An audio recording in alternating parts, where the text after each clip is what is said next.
ክርስቶስ ኢየሱስን ማናቅ ሰዎች፣ በጌታ ያልሆነን ሰዎች፣ በጣም በዓለም ላይ ኢንተርቴን እያደረጋችሁ ያላችሁ ሰዎች፣ በገንዘብ ብዛት ሊሆን ይችላል፣ በጣም ሴሌብሪቲ ልትሆኑ ይችላላችሁ፣ በጣም ብሶ ሊያጨበጭብላችሁ ይችላል።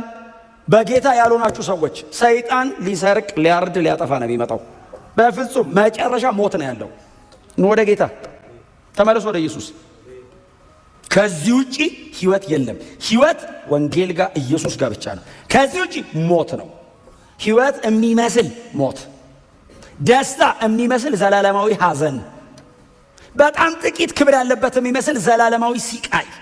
ወደ ጌታ ንስሐ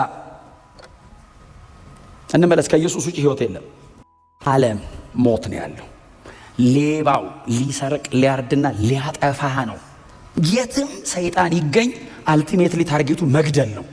ኢየሱስስ ህይወት እንዲሆን እንዲበዛለን ነው የመጣው። ስለዚህ ና ንስሐ ግባ የሚለው ህይወት ሊሰጥ ነው። ና ወደ እኔ ተመለስ፣ ብርሃኑ እኔ ነኝ፣ የዘላለም ህይወት ያለው እኔ ጋር ነው። ና እንመለስ።